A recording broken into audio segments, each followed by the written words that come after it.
Hello and welcome everyone to FinTube. This is 11th of October 2022. आज 11 अक्टूबर 2022 है और देखते हैं कि मार्केट में किस तरह के स्ट्रक्चर बन रहे हैं, क्या ग्लोबल क्यूज़ हैं और आज इंटरडे लेवल पे हम किस तरह से मार्केट में स्टैंड ले सकते हैं। तो देखिए कल का एक मूव था गैप डाउन के बाद काफ़ी अच्छा अपसाइड में मूव देखा गया। अगर आप इसको इंट्राडे लेवल्स पे चेक करना चाहेंगे तो आपको दिखेगा कुछ इस तरह का चार्ट और इंट्राडे लेवल्स पे जो गैप डाउन हुआ था और उसके बाद एक काफ़ी अच्छा ये जो मूव था ये DIIs के थ्रू और DIIs के थ्रू किया गया एक स्टैंड था जो कि FIIs को ट्रैप करने का एक मेजर था। लेकिन देखिए FIIs को आसानी से ट्रैप करना इतना मतलब आप बहुत आसानी से ट्रैप कर लें ये बहुत मुश्किल है। ये बाइंग कैश सेगमेंट में बहुत तेज़ी से की गई थी FIIs को और इंस्टीट्यूशंस को ट्रैप करने के लिए। बाद में आपने देखा होगा कि बाद में इंस्टीट्यूशंस ने मार्केट को काफ़ी नीचे लाने की कोशिश की और यहाँ पे जो अपनी शॉर्ट पोजीशन बना के निकले थे काफ़ी इजी एग्ज़िट वहाँ पे उन्हें मिला भी। एक चीज़ और ध्यान में रखिएगा कि FIIs are still in short in futures and the longer term structure what is forming is head and shoulder kind of pattern. So if you identify this head and shoulder kind of pattern, so this is not a good and bullish sign for the market. हाँ, market linear वे में कभी भी down नहीं जाएगा या linear वे में कभी भी अपसाइड नहीं जाएगा. So it always has to make a zigzag kind of move in either of direction. किसी भी डायरेक्शन में जाने के लिए इसको zigzag मूव ही लेना होगा. So this is the ultimate truth of the market. तो अगर मार्केट यहाँ पे भी zigzag ले रहा है तो ये इसमें कोई नई बात नहीं है, राइट. सो अभी अगर आप इंट्राडे लेवल्स पे देखेंगे तो आज फ्लैट टू साइडवेज मूव देखे जा सकते हैं कल के इस हैवी जंबो मूव के बाद. लेकिन ये डिपेंड करेगा कि मार्केट में लाइव रनिंग मार्केट में पोजीशंस किस तरह से बनती हैं और जो शॉर्ट पोजीशंस बनी हुई हैं FIIs की अगर वो लॉस में कटती हैं तो मार्केट अपसाइड शूट करता है. Now let's discuss the levels. हालांकि हमने ये लेवल्स पहले भी डिस्कस कर लिए हैं और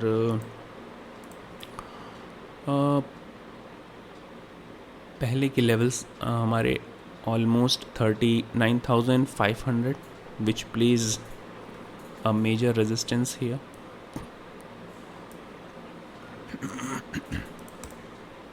$39,500 is the major resistance for intraday level, right. और इसके बाद हमारा जो नेक्स्ट लेवल बनता है वो है 39,650 के आसपास.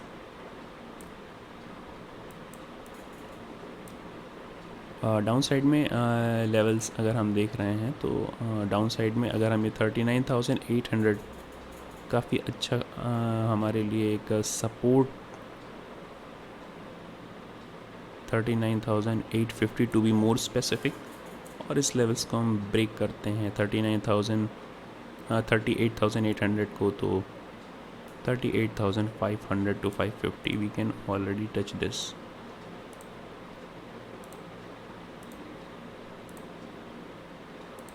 right. Now let's quickly move to the Nifty. Nifty में देखिए आज एक प्रॉफिट बुकिंग देख सकते हैं आप और प्रॉफिट बुकिंग आपको बैंक निफ्टी में भी देखी जा सकती है. ये जो up move from down this down move देखा है आपने from this gap down, you can see some profit booking here. So our earlier level is intact 17,400 का रेजिस्टेंस लेवल और 17,350 का रेजिस्टेंस लेवल, राइट. इन दोनों लेवल्स को ब्रेक होने के बाद किसी भी हैमर या फिर इनगल्फिंग बुलिश कैंडल या फिर आप बुलिश इनसाइड कैंडल फॉर्मेशन पे अपर साइड या डाउन साइड में प्ले कर सकते हैं. Now let's move to the let's search what is the support system here. So 17,150 is support and the second one is the round figure number around 17,050. और अगर ये breach होता है 17,000, so we can easily reach up to this. अगर ये 17,000 breach होता है, if this level gets breach with a confirmed bearish kind of candle like this or like this, वहाँ पे आप इसे एक बियरिश स्टैंस के साथ प्ले कर सकते हैं. तो अगर हम इस लेवल्स को ब्रीच करते हैं किसी बियरिश कैंडल के साथ, we can easily touch this 16,950, 16,900 and then 16,850. So these are the levels for today, Nifty, Bank Nifty. Now let's move what is going on with the global cues. Global cues में काफ़ी ज़्यादा आपको zigzag चीज़ें दिख रही होंगी. US VIX is going up like anything. So this is a major concern for market. कल शाम या फिर कल जो closing हुई है, dollar index is still running around 113. It is sign of danger. USD INR is also running at 82.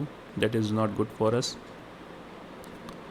और Dow Jones, S&P और Nasdaq की जो कल की क्लोजिंग हुई है, Nasdaq में काफ़ी पेन देख रहे होंगे आप. ये this are just because of the chip shortage of chips in tech industries, जिसकी चर्चा हमने अपने पहले के वीडियोस में की थी. अगर आपने ये वीकली एनालिसिस नहीं देखी या फिर इसके पहले के प्री मार्केट और पोस्ट मार्केट रिपोर्ट आप कंटिन्यू देखते नहीं हैं, तो you would miss these kind of informations from global और जियोपॉलिटिकल कंडीशंस. तो अगर आप इस तरह की न्यूज़ को देखना चाहते हैं, सुनना चाहते हैं या कैप्चर करना चाहते हैं, तो you should continue with these kind of updates on daily basis. ये चिप की कमी के कारण या नैस्डैक में कुछ प्रॉब्लम आ रही है. और दूसरे लेवल्स पे अगर आप देखेंगे तो बॉन्ड यील्ड में भी कूल ऑफ उतना नहीं देखा गया है और अभी भी बॉन्ड यील्ड अपने हायर लेवल्स पे ट्रेड कर रही हैं. अब आप ये कॉमन सी बात है कि अगर किसी भी बड़े फंड हाउस को अगर 4% की गारंटीड गवर्नमेंट बॉन्ड्स में रिटर्न मिल रहा है, so why would he invest his money to stock market kind of uncertainty if he is getting some guaranteed 4% or 4% or 5% kind of return in government bonds. अगर government bond में आपको guaranteed 4 to 5% चीज़ें मिल रही हैं, so why would you consider it to invest in stock market kind of. Stock market में जैसी risky asset में आप क्यों इन्वेस्ट करेंगे? So that's why the money can run into these bonds and that may be a problematic condition for the globe. US futures अभी हल्के से down side में ही हमें दिख रहे हैं और ग्लोबल मार्केट में आपको एक पेन दिखेगा और एशियन मार्केट जो अभी आप देख सकते हैं वो काफ़ी पेनफुल दिख रहे होंगे जापान में और 2 से 2.5% का. तो इंडिया में भी एक इस तरह के मूव हम देख सकते हैं. इंडिया में अभी आपका SGX निफ्टी जिसको आप देख के ट्रेड करते हैं, that is not the right thing, but still it indicates something, some information, some news. So अभी एक कुछ डाउन मूव दिया, so we would consider it kind of bearish to down move and profit booking day for today. Or I think that's it from my side. Thank you very much.